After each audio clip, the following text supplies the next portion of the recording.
안녕하세요, 여러분. 반갑습니다. 자, 이번 시간에는요, 우리 저번 시간에 했었던 4단원 있죠? 설득 전략 분석하면 느낄 그 전체 소단원 평가 문제를 같이 한번 풀어보도록 합시다. 같이 한번 풀면서 정리하도록 해요.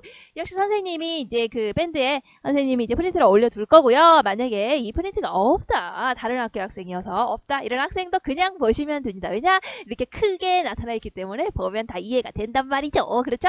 자, 그러면 설득의 힘, 이거 공부를 했으면 같이 문제를 풀어보면 우리가 이제 딱딱딱딱 이렇게 멋있게 정리할 수 있을까요? 자, 처음에 1번부터 볼게요. 가에 사용된 말하기 전략으로 가장 적절한 것은 자, 이 가에 사용된 얘기가 뭡니까? 가에서는 야구 경기 중에 투수하고 포수의 이야기를 제시해서 흥미를 주고 있죠. 힘을 줄 땐 주고 뺄 때는 빼야 된다라는 걸 얘기하면서 이제 양의지 포수하고 이제 이현승 투수의 이야기 농담을 가지고 얘기를 하고 있죠. 그래서 답은 3번이 되겠네요. 구체적인 일화를 제시하여 자, 일화는 에피소드라고 생각하시면 여러분들 쉬워요. 에피소드를 제시해서 흥미있는 얘기를 가지고 와서요. 그리고 청중들의 흥미를 주고 있는 에피소드예요. 안 써지네요. 자, 그래서 이렇게 자, 통계 자료 같은 거 나와 있지 않죠? 자, 그리고 공동의 관심사가 나와서 청중들과 논쟁, 싸움을 벌이고 있다 그런 것도 아니고요.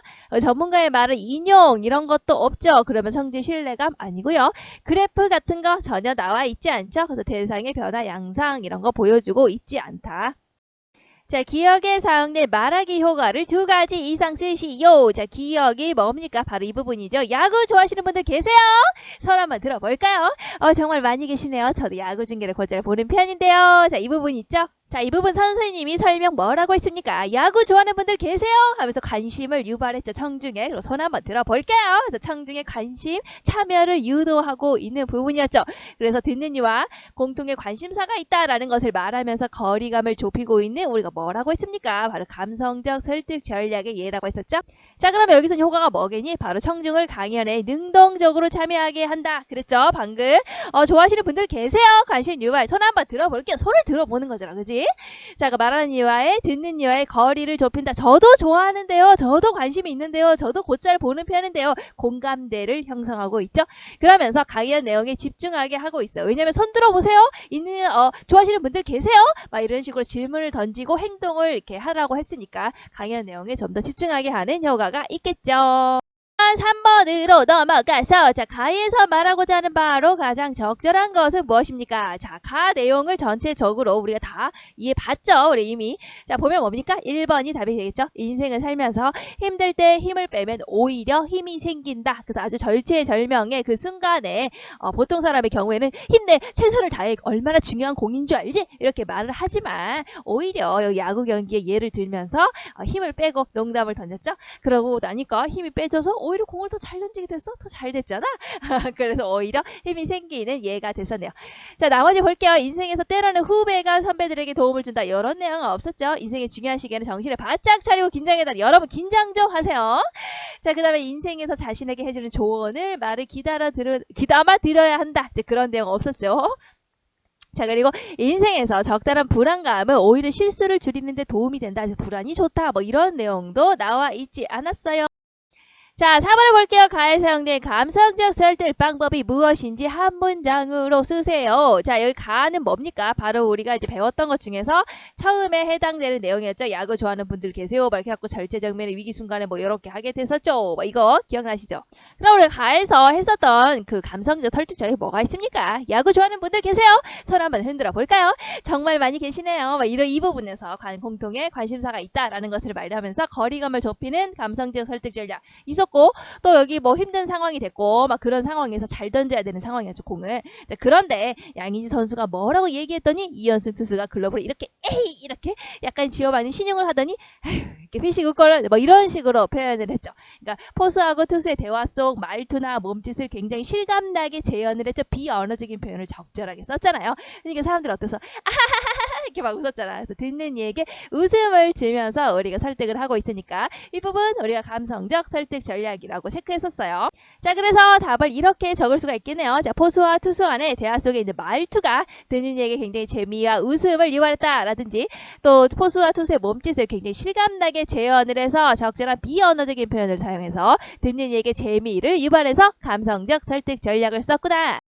자, 5번에 볼게요. 니은과 바꿔 쓰기에 적절하지 않은 것은 니은이 뭡니까? 바로 절체절명이란 단어였죠. 절체절명이 무슨 뜻이었습니까? 바로 끊을 절, 몸체, 끊을 절, 목승명. 자, 그래서 무슨 얘기입니까?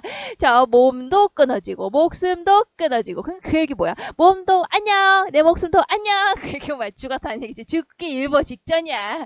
자, 그래서 어찌할 수 없는 굉장히 절박한 경우를 우리가 뭐라고 한다고요? 절체절명이라고 하는 거예요.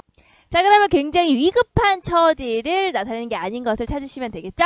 자, 사실은 이 여기 나오는 한자 성어 있죠. 여러분들 이제 고등학교 가면은 이 한자 성어가 많이 나와요. 중학교 때는 뭐 그냥 슉 지나갈 수도 있겠지만 고등학교 가면 이거 문제로 아시죠? 모평이나 학평에서 꼭 한 문제씩 등장을 한다는 거. 그러니까 한자 성어 정도는 여기 나오는 간단한 것 정도는 알아두시면 도움이 되겠죠? 자, 적절하지 않은 것은 2번이 됩니다. 자, 1번부터 볼게요. 풍전등화. 자, 풍전등화는 바로 바람 앞에 등불이라는 내용이에요. 자, 여기서 한자를 보시면 이게 바람이고요. 여기가 등화죠. 등불. 등불의 불이다. 그러니까 바람 앞에 등불이라는 뭡니까? 선생님 등불을 한번 그려보겠습니다. 우후. 자, 이렇게 이제 심지가 있겠죠. 이게 이렇게 있겠죠. 잘 그리지 않습니까? 자, 이렇게 해서 바람이 슉 불게 되면 어떠니까? 얘가 꺼지기 일보 직전이죠. 자, 그거랑 똑같은 거예요. 바람 앞에 등불이라는 뜻으로 굉장히 위급한 처지를 우리가 풍전등화라고 하는 거예요. 바람 앞에 등불이다. 얘 불꽃 입장에서는 어쩌니? 나 꺼지기 일보 직전이잖아. 그러니까 굉장히 급박한 처지를 말하는 겁니다. 자, 전화위복 볼게요. 화가 오히려 복이 되었다라는 뜻이에요. 왠지 이게 화고요. 이게 복이 되었다는 거죠. 이게 바뀌다라는 뜻이에요. 여기서 보시면 바뀌었다. 뭐가 화가 안 좋은 것이 오히려 복으로 바뀐 경우를 얘기를 하는 겁니다. 자, 그래서 요 만화 보시면 자, 엄마 아프지 마세요. 자, 전화위복. 자, 어머니가 아팠나 봐. 그동안에는 안 도와줬던 모양이야. 자, 그래서 어머니가 아파서 병원에 가 있으니까 어때? 그러고 보니 집안일이 큰일이다 하고 집안 식구들이 열심히 어머님의 집안일을 나눠서 하게 됐지. 그러니까 엄마 입장에서는 어때? 아파서 안 좋은 줄 알았는데 화인 줄 알았는데 오히려 이 순간에 가족들끼리 서로 집안일을 나눠서 하게 되잖아. 그러니까 나에게는 좋은 일이 되었구나. 그래서 안 좋은 줄 알았는데 오히려 이게 나중에 좋게 변했구나. 전화위복이라고 하는 겁니다. 자, 그러니까 2번이 답이 아닌 거 아시겠죠? 절박한 상황 그런 거 아니잖아요. 자, 백척간두를 볼게요. 백척간두는 백자나 되는 높은 장대 위를 백척간두라고 하는 거예요. 이게 이제 치수거든요. 자, 그래서 백척간두 보시면 자척, 자, 그러니까 여기가 일백백, 백자가 되는 큰 자척에 대줄기 간에 머리 두다 이 말이에요. 그러니까 뭐 말이냐면 막 백자나 되는 장대 끝이라는 거야. 그러니까 백자 이렇게 높은 장대 끝에 있다고 생각을 해보세요. 여러분 어떠십니까? 굉장히 위태로운 처지죠. 떨어지면 안녕 하는 거잖아. 그러니까 굉장히 위태롭고 어려운 처지다. 굉장히 절체절명이구나 이렇게 생각하시면 돼요. 자, 그 다음에 명제 경각을 볼게요. 명자가요. 목숨 명자거든요. 경각은 굉장히 짧은 시간을 얘기합니다. 짧은 시간에 목숨이 달려있다. 그 얘기는 뭐예요? 거의 죽게 되어서 숨이 끊어질 지경을 얘기하는 거예요. 그러니까 목숨이 경각에 있다. 목숨이 경각이 굉장히 짧은 시간이요. 내 목숨이 이제 짧은 시간밖에 안 남은 거야. 그러니까 어때? 나 이제 다 죽게 되었다. 이제 그 말이죠. 굉장히 짧은 순간, 나 이제 목숨이 이제 거의 뭐 다 되었다. 그러니까 아주 절박한 순간을 의미하는 거다라는 것을 기억하시면 됩니다. 자, 그 다음에 위기일발 볼게요. 자, 위기일발. 자, 이 발자가 여러분 모발 할 때 그 머리털이에요, 머리털. 그래서 머리털 하나로 천근이나 되는 물건을 끌어당기는 것을 얘기하는 거거든요. 그러니까 어떻게 되니? 머리털 하나로 물건을 끌어당기면 머리털이야. 머리털로 이렇게 엄청 무거운 것을 이렇게 칭칭 매서 끌어당긴단 말이야. 그 얘기는 뭐겠니? 그렇게 되면 머리털이 이 무게에 있어서 끊어지기 일보 직전이겠죠. 굉장히 위험하겠죠. 그렇죠? 자, 그러니까 이것을 끊어지기 일보 직전, 굉장히 위험한 상황, 이런 것을 위기일발이라고 하는 거예요. 자, 그 다음에 디귿에 들어갈 설득 전략으로 알맞은 것은 자, 여기 디귿에 뭐라고 나왔습니까? 말하는 이의 사람 됨됨이를 바탕으로 하여 전하는 말에 신뢰를 주는 전략이다. 그렇구나. 우리 설득을 할 때 뭐가 중요하대? 세 가지 요소가 있겠죠? 누가 말하느냐, 어떤 내용을 말하느냐, 그리고 그 내용이 광중들에게 어떤 울림을 주느냐, 이 세 가지 요소가 설득의 요소거든요. 처음에 뭐지? 누가 말하느냐, 어떤 사람이 말하느냐와 관련돼 있는 설득 전략이죠? 그럼 무슨 설득 전략입니까? 그렇죠. 바로 인성적 설득 전략이 되는 거겠죠. 그럼 다음 몇 번이죠? 바로 4번이 되겠죠. 반성적 설득, 개성적 설득, 지성적 설득, 내성적 설득은 다 지어낸 말이라는 거. 이런 거 없어요. 에서 자신의 어려움을 고백한 감성적 설득이 가장 두드러지게 나타나는 것은 바로 어디입니까? 바로 여기 5번이죠. 자, 바로 어디에 나와 있었습니까? 이를테면 제가 강연 프로그램에 출연하게 됐다라고 생각을 하니까 걱정이 되는 거예요. 아, 이거 잘해야 할까? 실수하면 어떡하지? 라는 그런 생각이 들었어요. 있었죠? 자신의 어려움을 솔직하게 고백을 해서 듣는 이에게 뭘 불러일으켰다? 바로 동정심이라는 감정을 불러일으켜서 설득을 했기 때문에 걱정! 바로 이 부분에서 이제 감성적 설득 전략이 쓰였구나 라고 볼 수가 있는 거예요. 그러니까 여러분 지문에서는 이를테면 어떡하지? 라는 그런 생각이 들었어요. 이제 이 부분에서 이제 감성적 설득 전략이 쓰였구나 라고 볼 수가 있죠. 감성적 설득 뭐라고 했지? 듣는 사람을 건드리는 거야. 청중의 동정심, 자긍심, 분노 같은 감정에 호소해서 듣는 사람의 마음을 움직이는 거다. 듣는 사람에 집중해서 듣는 사람을 건드리는 전략. 그게 바로 우리가 이제 감성적 설득 전략이죠. 그러니까 여기서는 뭐야? 이제 글쓴이가 자신이 강연 프로그램에 나오게 됐을 때 느꼈던 자신의 어려움을 솔직하게 고백을 해서 듣는 사람으로 하여금 어떤 감정이니? 바로 동정심이라는 감정을 불러일으키고 있는 거예요. 자, 8번 이 강연에 사용된 말하기 전략끼리 바르게 연결된 것은 답은 1번이 되겠네요. 말하는 일의 경험을 활용해서 설득력을 높이고 있다. 말하고 싶은 거 힘을 줄 때는 주지만 뺄 때는 빼야 한다라는 내용이었죠. 말하는 일의 경험이 다양하게 드러나 있었죠. 어디에 있었지? 우리가 뭐 앞에서 보시면 가운 적었었던 그 뭐 있었죠? 가운에서 화복을 적었는데 뭐 이런 에피소드. 그리고 이제 만다꼬라는 거 뭐 이렇게 썼었다라는 자신의 경험. 그리고 이제 자신 뭐 거기 뭐 선배 이야기도 했었죠. 선배에서 선배 그 아는 애가 거기가 장난감 사주세요 했을 때 만다코라고만 했었던 뭐 그런 일화, 그런 재밌는 이야기, 자신의 경험 같은 거 느끼도 했었고, 그리고 자기가 이제 강연 프로그램에 출연하게 됐었다, 너무 걱정이 됐다라고 하는 자신의 경험을 써서 설득력을 높이고 있죠. 자, 그리고 사투리를 활용해서 주제를 효과적으로 전달하고 있죠. 어느 부분이었습니까? 여기 만다꼬, 니은 부분에서 이제 만다꼬에 대해서 쓰이는 어떻게 용례, 예시를 봤을 때 재미있게 사투리를 흉내를 냈었잖아요. 만다꼬 그래 쎄 빠지겠어 너. 만다꼬 그 돈 주고 사 너. 막 이런 식으로 히히. 자, 이렇게 해서 나 잘하지 않습니까? 자, 이렇게 해서 바로 주제를 효과적으로 전달하고 있다. 이게 말하기 전략이 되겠죠. 특히나 이제 사투리를 써서 웃음을 유발했으니까 여기는 이제 감성적 설득 전략하고도 연결이 되겠네요. 자, 구체적인 인명과 지명을 제시해서 사실성을 부과하고 있다. 구체적인 인명은 사람의 이름을 얘기하고요. 지명은 이제 땅의 이름을 얘기하는데 이걸 뭐 해서 이제 그 뭐 사실성을 부과하고 있지는 않죠. 요거는 이제 나중에 여러분들이 이제 그 고등학교 가면 배우게 되겠죠. 배우게 되는데 이제 설화부터 배우는데 거기서 어떤 거냐면 바로 이제 전설에 해당되는 얘기예요. 전설에서는 대부분 구체적인 사람과 지명이 나와서 사실성을 부여하는 게 특징이거든요. 이거 문학작품에서 전설에 해당되는 거죠. 자, 우리 사회 문제점과 해결하는 방법 뭐 이런 거 나와 있지 않았었죠? 자, 9번을 볼게요. 이 강연의 중심 내용으로 가장 적절한 것은 중심 내용. 자, 여기 어떤 내용이 이제 주제이냐? 바로 2번이 되겠죠. 불필요한 힘을 빼는 것이 중요하다 하면서 이제 만다꼬의 예를 들었었죠. 자, 만다꼬는 만병통치약이다. 뭐 이런 내용 없었고, 가우는 바람직한 사람한테도 오히려 웃음을 줄 때 쓴 거지? 아니요. 자, 만다꼬는 긍정과 부정의 양면성이 있다. 뭐 그런 얘기도 없었고, 만다꼬가 부정적이다 이런 내용 없지? 남의 눈을 의식하지 않고 소신껏 살아야 된다라는 내용도 여기 이 강연에서는 나와 있지 않죠. 이 강연에서 힘을 빼는 주문은 바로 만다꼬에 대해서 얘기를 했었죠. 오히려 남의 눈을 의식하지 않고 소신껏 살아야 된다. 라는 거에서는 이제 뭐 했었지? 기억나십니까? 그 뭐 차를 바꾸는 내용 있었죠. 그 사택에서 살면서 뭐 이런 거. 그때 이제 남의 눈을 의식하지 말고 이제 그 내용이죠. 근데 여기서는 이제 나와 있지 않기 때문에 2번이 답이 되겠네요. 자, 보기를 참가하여 기억에 사용된 설득 전략의 종류를 쓰고 조건에 맞게 그 효과를 쓰시오. 설득 전략에는 3가지가 있다. 선생님 얘기했죠. 설득의 요소에는 누가 말하느냐, 어떤 내용을 말하느냐, 그리고 듣는 사람의 마음, 청중을 어떻게 건드리느냐. 이 3가지의 요소예요. 말하는 사람, 어떤 내용, 청중. 이 3가지가 설득의 요소. 그래서 이 앞에 해당되는 게 바로 인성적 설득이었죠. 첫째, 논리적인 근거를 들어 말하는 이의 주장을 뒷받침하는 이성적 전략. 이건 뭐라고? 어떤 내용을 말하느냐, 메시지하고 연결이 있는 거예요. 자, 둘째, 감정에 호소하여 듣는 이의 마음을 사로잡는 감성적 전략. 이건 누가 듣느냐, 듣는 사람이 어떤 사람이냐에 따른 청중의 마음을 어떻게 건드리느냐에 관한 청중에 관련된 전략이에요. 셋째, 말하는 이의 사람 됨됨이를 바탕으로 해서 전하는 말에 신뢰를 주는 감성적 전략이 있다. 자, 이게 감성적 전략? 이거 아닌데, 그죠? 말하는 이의 사람 됨됨이를 바탕으로 하여 전하는 말에 신뢰를 주는 감성적 전략. 이거 아닌데, 이거 문제가 이상한데. 이거 뭡니까? 이거 인성적 설득 전략이죠. 이거 왜 이렇게 문제가 돼 있을까? 어쨌든 이거 인성적 설득 전략인 거 아시죠? 살포지 바꾸세요. 그러니까 누가 말하느냐, 말하는 사람이 어떤 사람이냐에 관련된 거는 인성적 설득 전략이 되겠죠. 자, 그러면 여기서 기억에 사용된 설득 전략 볼까? 자, 여기 나와있죠. 가은? 아, 화목이라고 저거 가라 하고 아버지가 이런 얘기를 했었다 했죠. 그러면서 뭐라고 했니? 그래서 저는 화목이요? 집안에 화목을 가장 자주 깨뜨리는 주범이 아버지가 할 말씀은 아닌데 하하 막 이런 식으로 얘기했다고 지금 사람들이 어때요? 막 웃었죠.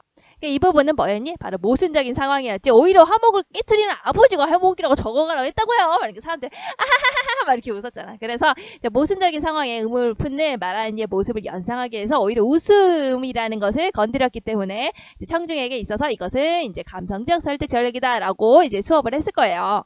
자, 그래서 그거와 연결해서 답을 적어보시면 감성적 설득이 되겠죠? 그래서 말과 행동이 일치하지 않은 아버지의 이야기가 청중에게 웃음을 주고 있다. 청중을 건드리고 있다. 청중의 마음을 건드리고 있다. 역시 감성적 설득이 되는 거네요. 자, 11번을 볼게요. 이와 같은 설득적 말하기를 들을 때 가장 적절한 태도는 무엇입니까? 바로 3번이 되겠지? 강현재 설득 전략을 분석하면서 듣는 게 설득하는 말하기 들을 때 태도가 되겠죠. 자, 배타적인 태도는 뭡니까? 나만 옳다고 너는 다 틀렸어. 이게 배타적인 태도인데 그런 거 아니죠. 강현재의 말에 거리감을 두고 좀 본다. 뭐 그런 내용도 나와 있지 않죠. 거리감을 두고 본다. 뭐 이런 것도 나와 있지 않았었고, 그리고 이유 없이 강현재의 말에 거리감을 두고 듣는 것도 바람직하지 않아요. 그렇죠?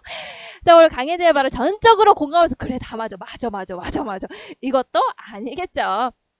그리고 강현재의 말을 의심 없이 그냥 그렇구나 다 맞아 뭐죠? 아니죠. 그런 거 아니죠. 그런 거 아니에요. 자, 그래서 답은 3번이 되겠네요. 12번 이 강연의 주장과 일치하지 않는 것은 답은 5번이 되겠네요. 자신을 희생하면서 타인을 위해서 사세요. 뭐 이런 내용은 우리가 다 읽어봤지만 없죠. 자, 남의 눈을 의식하지 않고 살아야 된다. 이건 어느 부분에 나와 있었습니까? 자, 여기 가 부분에 나와 있었죠? 우리나라 사람들이 카메라를 굉장히 의식하더라. 바로 남의 눈이라는 카메라를 의식을 하더라. 그래서 이런 거를 신경 쓰지 마세요. 뭐 이런 내용이 남아 있었죠. 자, 그럼 2번 볼게요. 자기가 정말 원하는 인생을 살아야 된다. 이건 어디에 나와 있었지? 바로 이제 다 부분하고 라 부분에 나와 있었죠. 그럴 때 자기가 이제 헷갈릴 때 만났고라는 질문을 던져봐서 내가 이제 생각을 해본다는 거야. 내가 뭐 여러 가지 있었지? 그래서 이렇게 압박을 느낄 때 차를 바꾸고 싶다라는 욕망에 빠질 때 사람들이 내가 막 그렇게 결혼하고 싶지 않은데 막 결혼해라 막 이렇게 했을 때, 아니면은 또 공부를 애한테 막 공부해라 막 이런 걸 했을 때 우리가 이제 만다고 말하는 질문을 던져보고 진짜로 내가 원하는 걸까? 진짜로 내가 이걸 원해서 하는 걸까? 라는 생각을 해보라고 했었죠. 여기 진짜로.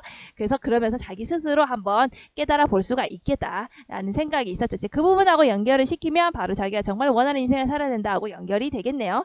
자, 그 다음에 뭡니까? 만다고 라는 질문을 던지면서 우리가 이제 자기 자신에 대해서 생각을 해봐야 된다 라고 이제 3번에 나와 있었죠. 다하고 라에서 나와 있었지. 방금 읽었다. 그래서 무엇을 결정할 때마다 만다고 라는 질문을 던져봐서 여기 만다고 라는 질문을 던져보고 만다고 이렇게 해가지고 내가 질문을 던져서 진짜로 내가 원하는 걸까? 정말 내가 하고 싶은 걸까? 라고 자기 자신을 한번 떠올려 보라는 내용이 있었죠. 자, 그럼 4번을 볼까? 그리고 뭐라고 했니? 쓸데없는 경쟁 의식을 버리고 살아야 된다. 이거는 어디 있었니? 바로 이 나 부분에 있었죠. 그래서 뭐 사택에 사는 사람의 예를 들어서 이 사람이 여기서 이제 보너스가 나오게 되면은 차가 바뀐다고 그랬지. 원래 소형에서 중형으로, 중형에서 대형으로 이렇게 착착착 바뀐다고 했잖아. 그럴 때 나하고 비슷한 일을 하던 사람이 봤을 때 저 사람이 차를 바꿨어? 내가 차를 바꿀 때가 됐나? 나도 같은 직급인데 저 녀석보다 뒤떨어져 보이면 안 되겠다. 뒤쳐져 보이면 안 되겠다. 나도 체인지 카 막 이런다고 한다는 거잖아. 근데 그거 뭐라고 했죠? 자, 그런 거 쓸데없는 경쟁 의식이라고 했죠. 그럴 때 만다고 라는 거 떠올려 보라고 했죠. 그런 거 바로 남의 눈이라는 카메라를 의식한 욕망일 수가 있어요 라고 했죠. 그럼 거기라고 생각을 해보면 우리한테 쓸데없는 경쟁 의식을 버리고 살아야 된다라고 연결이 되겠네요. 13번 기억에 사용된 설득 전략이 무엇인지 조건에 맞게 쓰시오. 기억 여기죠? 저는 카피라이터 출신이기 때문에 사람들에게 스스로의 욕망이 아닌 욕망을 주입하는 기술을 갖고 있어요. 자, 선생님이 얘기했죠? 카피라이터는 광고의 글귀를 만드는 사람, 광고의 그 문구를 만드는 사람이에요. 근데 여러분들은 어때요? 애플워치 사고 싶죠? 근데 사고 싶다고 생각 안 하고 살고 있었는데, 평소에 살고 있었는데 갑자기 광고를 봐서 애플워치가 막 셔셔셔셔 360도 회전을 하면서 엄청난 성능을 보여주죠. 그러면서 여러분들에게 문구를 막 던지죠. 자, 여러분들 애플워치를 사지 않으면 유행에 뒤처질 거예요. 뭐 이런 식으로 막 얘기를 하면 어때요? 유행에 뒤처지는 건가? 저거 사야 되는 걸까? 라고 욕망에 빠지게 된다는 거야. 근데요, 이 사람이 뭐라니? 내가 제가 카피라이터 출신이니까 바로 내가 그런 사고 싶다라는 욕망을 주입해 본 적이 있어요. 바로 이런 코트를 몰아라, 이런 차를 몰아라, 이런 집에서 살아라, 이런 것들 내가 주입해 본 적이 있다고요. 내가 이런 일을 해봤으니까요. 그러니까 여러분들 그 욕망 진짜 자신의 욕망이 아닐 수 있어요 라고 하는 그 말의 설득력이 있죠. 왜냐면 자기가 해봤다잖아. 그지? 그러니까 카피라이터 출신이라는 자신의 직업적인 전문성을 내세워서 설득을 하고 있기 때문에 이것은 바로 무엇이냐? 어떤 사람이 어떤 내용을 말하느냐에 관련된 거죠. 그러니까 인성적 설득 전략, 말하는 사람과 연결이 있는 거예요. 자, 그럼 답 이렇게 적을 수 있겠죠? 카피라이터 출신이라는 직업적인 전문성, 누가 말하느냐에 관련된 거라고 했죠. 화자. 전문성을 내세워서 설득력을 높였기 때문에 인성적 설득 전략이 사용된 것이다. 한번 볼게요. 이와 같은 성격의 강연을 듣는 방법. 이와 같은 성격이 뭐냐? 바로 설득하는, 이제 말하기와 연결된 성격이겠죠?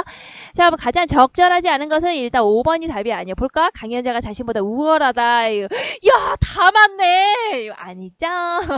1번 볼게요. 강연자의 주장이 타당한지 점검하면서 듣는다. 왜냐면 설득하는 말하기니까 주장과 바로 근거가 있는 거겠죠? 주장이 적절한지 근거가 주장에 맞는 건지 뭐 이렇게 타당한지 점검하면서 듣는 거 맞겠죠? 자, 말투나 몸짓이 적절한지 판단하며 듣는다. 그렇죠. 왜냐면 이거는 강연이죠. 연설이죠. 다른 사람 앞에서 말을 하는 거죠. 적절한 비언어적인 표현을 썼는지 우리 점검해 볼 필요가 있는 거예요.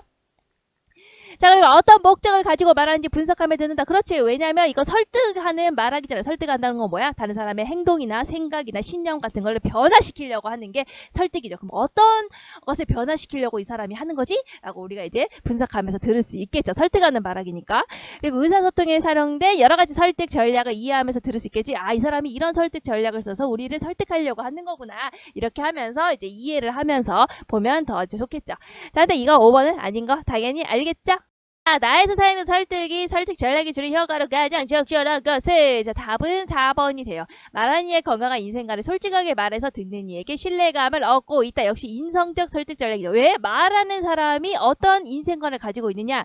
그 부분이 어딥니까? 저의 최선은요. 자, 하셔서 이렇게 마실 때도 있습니다. 라는 부분이었죠. 자, 그래서 교과서에서 보시면 저의 최선은요. 최선을 다해서 뭐라고 했지? 달리고 또 다시 쉼 없이 달리는 게 아니에요. 제가 생각할 때는요. 최선을 다해서 쫓기는 마음 없이 쉴 때도 있고요. 최선을 다해서 게으름을 부리면서 힘을 비축할 때도 있어요. 최선을 다해서 남의 것이 아닌 내 인생을 살려고 질문을 던질 때도 있고요. 물론 최선을 다해서 달릴 때도 있지만 최선을 다해서 쉴 때도 있습니다. 그러니까 결국 뭐예요? 인생에서 힘을 줄 땐 주고 뺄 때는 빼야 한다라는 자신의 내용을 바로 마라톤에다가 빗대서 얘기를 하고 있죠. 최선을 다해서 달릴 때도 있지만 음료를 마시면서 내가 쉴 때도 있어요 라고 자기가 얘기를 하고 있잖아요. 그래서 메시지에만 주목을 한다면 우리가 이성적 설득 전략을 이렇게 논리적으로 쓰고 있구나 라고도 볼 수 있지만, 또 말하는 사람이 어떤 얘기를 하고 있느냐에 관련해서 본다면 자신의 건강한 인생관을 솔직하게 말하고 있죠. 그래서 신뢰감을 주고 있구나. 인성적 설득 전략을 쓰고 있구나 라고도 볼 수가 있는 거예요. 인성적 설득 전략. 자, 그럼 나머지는 아닌 거 알겠죠? 권위 있는 사람이 말을 인용했다. 이런 거 나와 있지 않고 표현의 효과를 높이기 위해서 실제와 반대되는 듯의 말을 하고 있다. 이거 뭐지? 바로 반어법이죠. 반어법. 우리 반어법 배웠죠? 예전에. 반어법 뭡니까? 속에 있는 의미하고요. 겉으로 드러난 표현을 어떻게 한다고? 서로 반대로 한다고. 왜? 속에 있는 내용을 강조하고 싶어서. 3번 말의 차례를 바꾸어 표현함으로써 정서의 환기에 변화감을 주고 있다. 말의 차례를 바꾸어서 말하는 거 뭡니까? 바로 도치법이 된다고 했었죠. 그래서 나는 밥을 좋아한다 라고 하지 않고 나는 좋아한다 밥을 이라고 이렇게 위치를 바꿔서 표현을 하는 거야. 왜? 바로 강조하고 싶어서 내가 좋아하는 게 이것도 아니고 저것도 아니고 요것도 아니고 밥을 좋아한다고 요것을 강조하고 싶어서 쓰는 게 이제 말의 차례를 바꿔서 표현하는 도치법입니다. 또 인생을 선물로 여기고 고마워하며 살아야 한다라는 자신의 인생관 여기 나와있죠. 남이 생각하는 성공이 아니라 제가 생각하는 인생의 성공이라는 것은요. 인생을 선물로 받아들일 정도고 있고 뭐 이렇게 나와있잖아. 자, 그런데 이거는 나에 사용된 게 아니고 어디에 있습니까? 답 부분에 나타나 있죠. 그래서 답이 아닌 게 되겠네요. 자, 그 다음에 기억에 활용한 논증 방법으로 가장 적절한 것은 기억에 어떤 논증 방법이 있었었죠. 힘을 줄 때는 주고 뺄 때는 빼고 이렇게 해서 음악이랑 뭐 이런 거랑 연결했죠. 자, 그래서 이 부분은 메시지에 주목하라 그랬지 어떤 내용을 말하느냐. 그래서 여러분들이 정말로 원하지 않는 것에 힘을 뺄 수 있어야 정말로 힘을 줘야 될 때 힘을 줄 수가 있습니다. 힘을 줄 때는 주고요. 뺄 때는 빼고요. 그래야 리듬이 생기죠. 음악에서도 센 이렇게 센 음악만 나오면 여러분 머리 타져요. 그러지 않고요. 리듬을 만들려면 음악에서도 어떻게 한다고 강하게 말하는 부분이 있고 빰 하고 쉬고 빰 하고 쉬고 그러니까 강 하면 약이 있고 그리고 음표 음악 하는 얘기가 막 이렇게 가사가 있다면 그런 다음에 슉 쉬고 막 가사가 있고 쉬고 요런 게 있어요. 우리가 리듬이 있는 거죠. 그걸로 음악을 만드는 거죠. 우리 인생도 그렇다고요. 이렇게 둘 사이에 공통점을 가지고 얘기를 했죠. 그 뭐라고 했죠? 그것을 바로 논증 방식에서 둘 사이에 공통점을 가지고 말하는 거 뭐지? 유추의 방식을 쓰고 있잖아요. 그렇죠? 자, 그래서 여기서는 바로 뭐겠니? 5번이 되겠죠. 두 대상이 비슷한 속성을 가진다는 것을 근거로 다른 것도 유사할 것이다 라고 추론하는 거 이거 뭐라 그랬지? 바로 유추구나 라고 생각을 하시면 됩니다. 자, 개별적인 사실을 증명하는 데 주로 쓰는 거 증명할 때 쓰는 거 우리가 뭐라고 그랬죠? 바로 연역이라고 했었죠. 대전제, 소전제, 결론 3단 논법 하나, 둘, 셋 그죠? 3단 논법 역시 연역법 중 하나. 일반적인 것에서 구체적인 것으로 우리가 추론해가는 거 뭐라고 했지? 연역법이었어요. 그죠? 자, 구체적인 사실에서 일반적인 것으로 쭉 가는 거 우리 뭐라 그랬지? 귀납의 방식이구나 라고 했었네요. 자, 니은에 사용된 설득 전략의 특징을 쓰시오. 니은 여기죠. 여러분들이 힘을 빼고 싶을 때 기억해야 될 세 글자가 다라고 뭐라고요? 그러니까 청중이 대답을 했죠. 만났고 이렇게. 자, 이거 맨 마지막이었죠. 자, 이 부분에서는 질문했죠. 대답했죠. 어때? 그러면서 서로가 이제 공감대를 형성을 했죠. 청중을 계속 건드리면 이제 그게 감성적 설득 전략이라고 생각하시면 돼요. 그래서 이 부분에서 감성적 설득 전략이 쓰였었네요. 그래서 답을 보시면 여기 감성적 설득 전략이구나 라고 알고 보시면 뭡니까? 듣는 이에게 강연의 핵심을 질문하고 그리고 대답을 하게 해서 강연 내용에 동조하게 된다. 공감대를 형성하게 한다. 그래서 감성적 설득 전략이 쓰였구나. 이렇게. 다음 광고를 보고 물음에 답하시오. 자, 이런 내용은 이제 여러분들 시험 범위에는 안 들어갔었죠. 아직 안 했었죠. 그러니까 이 부분을 이제 빼고 보시면 됩니다.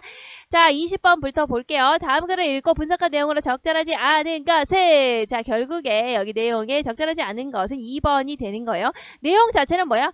엄마, 아빠, 저 용돈 좀 조금만 올려주세요 하고 주르르 이제 꼬시고 있는 내용이 또 설득을 하고 있죠. 그러니까 결국에 부모님께 용돈을 올려주도록 설득하고 있다. 이게 목적은 설득, 용돈 올려주세요. 이게 맞는 거예요. 자, 자신이 이해심이 많아요. 제가 이해심이 많으니까요. 막 이런 내용을 들어서 자, 자신이 이런 사람이다. 내가 이런 사람이에요. 라고 하면서 우리가 설득하는 거. 이거는 무슨 설득 방법입니까? 이성적 설득입니까? 이성적 설득은 뭐라 그랬지? 바로 내용, 메시지에 중점을 두는 거였죠.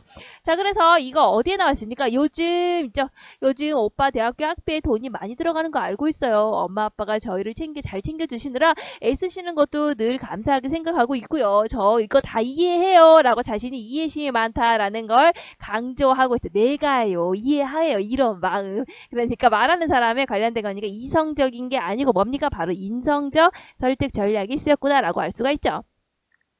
자, 용돈을 그래서 아껴서 쓰겠어요. 제가 이렇게 이해심이 많으니까 이런 거 이해해요. 그래서 얘기를 했죠. 그러면 인성적 설득 전략. 용돈 아껴 살겠다. 자신이 이렇게 하겠다라는 것서 그래서 우리 인성적 설득 전략. 그래서 저도 용돈을 아끼고 이렇게 하겠어요. 인성적 설득. 자, 부모님이 딸을 사랑하는 마음에 호소한 감성적 설득 어디 있습니까? 이렇게 착한 딸의 용돈을 이번 달부터 올려주시면 안 될까요? 사랑해요. 라고 하고 있죠. 그러니까 딸을 사랑하는 부모님의 마음에 호소한 거니까 이 부분이 이제 감성적 설득 전략이 쓰였구나라고 볼 수가 있네요. 자, 이성적 설득, 감성적 설득, 인성적 설득 방법을 골고루 사용하고 있다. 자, 이성적 설득은 어디 있습니까? 여기죠. 요즘 날씨가 더워져서 뉴스에서도 최고 온도가 굉장히 논리적으로 설득을 하고 있죠. 메시지를 논리적으로 무슨 내용을 어떻게 얘기하느냐. 30도가 넘잖아요. 그러니까 굉장히 학교 다닐 때 힘들어요. 그리고 공부할 때 뇌가 에너지를 많이 쓴대요. 그러니까 간식을 사 먹어야 돼요. 그러니까 돈 좀 주세요. 이렇게 그렇죠. 굉장히 논리적으로 메시지를 조직해서 설득하고 있어요. 이 부분이 이제 이성적 설득이네요. 어쨌든 세 가지를 골고루 써서 설득 전략을 펼치고 있다. 맞는 답이 되겠네요. 자, 여기까지 하면 프린트 전부 다 해설을 했고요. 여러분들 정리 잘 하시고 시험 잘 보시기 바랍니다. 다음 시간에 만나도록 해요. 안녕.